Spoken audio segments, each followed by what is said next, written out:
तो next topic है हमारा ब्रोंकियोपल्मोनरी सेगमेंट। ये जो टॉपिक है 20 नंबर का नहीं है, ये 5 या 10 नंबर के हिसाब से पहले 10 में पूछा गया है।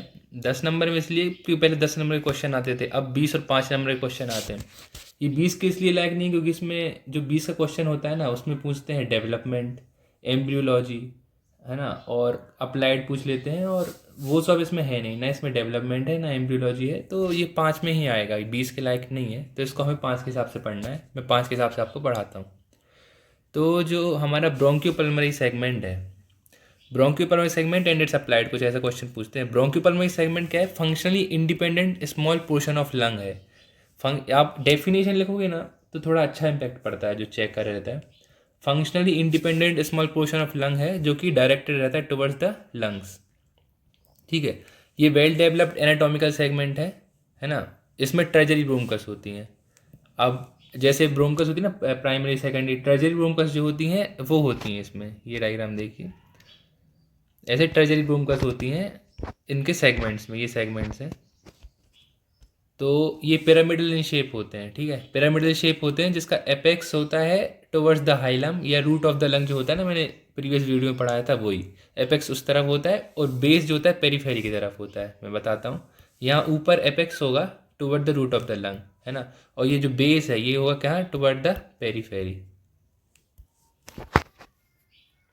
अब इसके फीचर्स देख लेते हैं। फीचर्स: ईच सेगमेंट है टर्जरी ब्रोंकस। बताया था अभी आपको, टर्जरी ब्रोंकस होते हैं हर सेगमेंट में। टोटल 10 सेगमेंट्स होते हैं, ये बताना भूल गया। टोटल 10 सेगमेंट्स होते हैं ईच लंग में, है ना।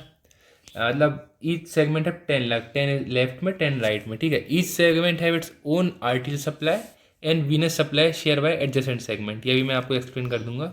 अब फीचर्स देखते हैं। ट्रेजरी ब्रोंकस होती है, ठीक है। ईच सेगमेंट की खुद की आर्टियल सप्लाई, नर्व सप्लाई और लिम्फ वेसल्स होती हैं, ठीक है। बट वेनस सप्लाई एडजेसेंट से शेयर होती है। Vein is share by adjacent segment.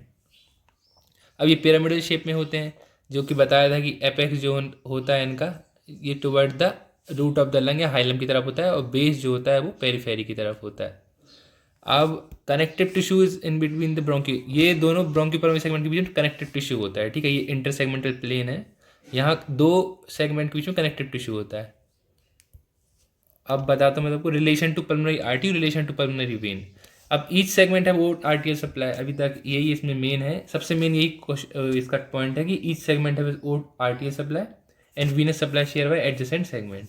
अब ओन आर्टियल सप्लाई, तो जो ये सेगमेंट है जैसे इसकी खुद की आर्टियल सप्लाई होगी, ठीक है। इसमें पल्मोनरी आर्टरी दिखाई नहीं गई है, पर ये कैसे रन करती है? ये डॉर्सो लेटरली, डॉर्सो मतलब पीछे, लेटरली मतलब साइड टू, मतलब साइड में। तो डॉर्सो लेटरली, ये रहा डॉर्सो और लेटरली इस तरफ कुछ रन करेगी। ये रही ट्रेजरी ब्रोंकस, है ना। तो ये डॉर्सो लेटरली रन करेंगी अपनी क्या? Pulmonary artery. ईच सेगमेंट है इट्स ओन आर्टियल सप्लाई। अब pulmonary vein intersegmental plane में रन करती है, ये रहा इंटर सेगमेंटल प्लेन, ठीक है। ये रहा इंटर सेगमेंटल प्लेन, इसमें पल्मोनरी वेन्स रन करती है। ये रही आपकी पल्मोनरी वेन, ये रेड कलर में है, पर इसका मतलब ये नहीं ये वेन नहीं है, ये वेन ही है। कुछ डायग्राम्स में ऐसा रहता है, आगे भी आपको ऐसे कई डायग्राम मिलेंगे, ठीक है। तो ईच सेगमेंट है पर own arterial supply, vein supply share by adjacent segment, है ना। और run in intersegmental plane, ये रहा इंटर सेगमेंटल प्लेन, ये रहे, ये है एक सेगमेंट, ये है दूसरा सेगमेंट। ये रही आपकी पल्मोनरी वेन जो कि दो सेगमेंट को ड्रेन कर रही है, ठीक है। अब ये एक लाइन है बीडीसी में लिखी है, इजी है, ऐसा कुछ टफ नहीं है। Each segment have more than one Venus supply, each segment have more than one Venus supply. ये रही दो वीनस सप्लाई की, ये रही और एक ये रही, दो वीनस सप्लाई, ठीक है। और each when drain more than one segment, each when drain more than one segment, one और टू, दो सेगमेंट को ड्रेन कर रही है। बस इतना ही था इसमें। इसके बाद ये डायग्राम बहुत इंपॉर्टेंट है, ठीक है। इसमें जो है राइट लंग है, ये है राइट, ये है लेफ्ट, ठीक है।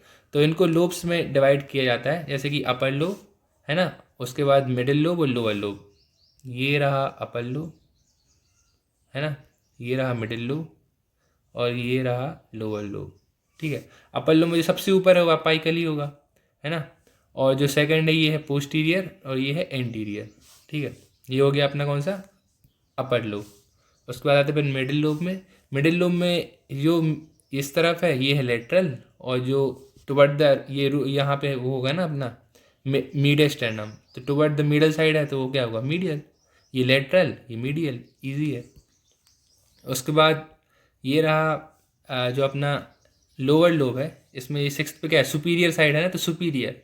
और जो सेवन्थ दिख नहीं रहा है इसमें, सेवन्थ जो है इसमें रहेगा यहाँ पे, तो ये सेवन्थ क्या होगा फिर, मीडियल बेसल होगा ना, बेसल साइड और मीडियल साइड है, दिखेगा नहीं वो आपको। तो सिक्स्थ ये रहा, सेवन्थ यहाँ पे होगा, ठीक है, सुपीरियर मीडियल। फिर एट तो क्या होगा, एंटीरियर बेसल है ना, और नाइन्थ अपना लेटरल, और टेंथ पोस्टीरियर। इनको आप रट लेना, ट्रिक भी होती हैं, ट्रिक से रट लेना बस। और इसके बाद ये डायग्राम इंपॉर्टेंट है, ये डायग्राम इंपॉर्टेंट है, ये भी बना के आ सकते हैं आप। 5 नंबर में 2 डायग्राम काफ़ी होते हैं। उसके बाद क्लिनिकल पे आते हैं, क्लिनिकल 4 पॉइंट लिखे हैं मैंने, देखिए। अब जो इन ब्रोंक्योपल्मोनरी सेगमेंट का होता है, इन्फेक्शन जो है रेस्ट्रिक्टेड रहता है एक सेगमेंट, मतलब एक सेगमेंट में इन्फेक्शन है तो वो दूसरे सेगमेंट में चला जाए, ऐसा बहुत कम होता है, एक ही सेगमेंट पे रहता है। जैसे अपाइकल में है तो अपाइकल में ही है, लेटरल में नहीं जाएगा, मिडिल में नहीं जाएगा। पर ट्यूबरकुलोसिस और कार्सिनोमा जो है वो स्प्रेड हो सकते हैं एक सेगमेंट से दूसरे सेगमेंट में, ठीक है। अस्थमा कॉमन डिजीज़ है ब्रोंक्योपल्मोनरी सेगमेंट की, ठीक है। निमोनिया भी बहुत कॉमन डिजीज़ है ब्रोंक्योपल्मोनरी सेगमेंट की। अब जो अगर हमें नॉलेज होगा ब्रोंक्योपल्मोनरी सेगमेंट का, तो इससे हमें हेल्प क्या होगी, सेगमेंटल डिसेक्शन में। सेगमेंटल डिसेक्शन क्या होता है कि पहले क्या होता था कि अगर किसी इन्फेक्शन है किसी सेगमेंट में, तो बहुत सारे, जैसे पूरा लोब ही अलग कर दिया, जैसे यहाँ पे इन्फेक्शन है, ठीक है, तो पहले क्या करते थे कि ये पूरा अपर लोब ही अलग कर देते थे। पर जब से हमको ब्रोंक्योपल्मोनरी सेगमेंट का मतलब नॉलेज ऐसा मिला है, तब से हम सिर्फ एक सेगमेंट ही अलग करते हैं, लोब अलग ना करके, ये अकेला इस सेगमेंट में इन्फेक्शन है तो इस लोब को बस अलग कर देंगे। इसी तरीके से इसीलिए ब्रोंकोस्कोपी से हेल्प होती है। ब्रोंकोस्कोपी मतलब से हम आइडेंटिफाई करते हैं कहाँ है, उसकी स्टडी करते हैं कि कहाँ पे इन्फेक्शन है, ये सब, और सेगमेंट रिसेक्शन से रिमूव कर देते हैं, ठीक है। अब ऑस्कल्टेशन कैसे करते हैं लंग्स का, ठीक है। ऑस्कल्टेशन ऑफ कैसे, हार्ट मतलब सुनते कैसे ऑस्कल्टेशन का, तो अपर लोब का कहाँ सुनते हैं, 4th रिब पे, ठीक है। मिडिल लोब का 4th to 6th रिब पे, और लोअर लोब का ऑन द बैक, पीछे ऑस्कल्टेट करते हैं उसके लिए, ठीक है। टीबी बहुत कॉमन है लंग्स में, भी बताया, टीबी और कार्सिनोमा स्प्रेड हो जाते हैं एक सेगमेंट से दूसरा। अपाइकल सुपीरियर जो सेगमेंट है ना, वो ज़्यादा लाइकली टू गेट इन्फेक्शन, ज़्यादा इन्फेक्शन अपाइकल सुपीरियर में होता है, ठीक है। अब सबसे ज़्यादा इन्फेक्शन इन सेगमेंट्स में होना बहुत कॉमन है। बस इतना ही था इसमें, ये 5 नंबर के हिसाब से आएगा। 20 में जो क्वेश्चंस आते हैं उनके लिए हिस्टो होनी चाहिए, उनकी एमडी होनी चाहिए। तो जो अपना ये है थोरेक्स, इसमें 20 नंबर के जो क्वेश्चन है वो हार्ट से आ जाते हैं। इस साल जैसे हार्ट से नहीं आया तो इस साल हार्ट से आ सकता है। और 20 नंबर का थोरेक्स में तो ज़्यादा नहीं आते हैं। थोरेक्स के साथ अपर लिम और हेड एंड नेक आता है, तो एक 20 नंबर का हेड एंड नेक से आ जाता है, एक अपर लिम से आ जाता है। थोरेक्स से ज़्यादातर 5-5 के आते हैं, तो बहुत कम है इसमें। हार्ट है जो वो अपन को बस 20 के हिसाब से पढ़ना है, बाकी सब 5 के हिसाब से पढ़ना है।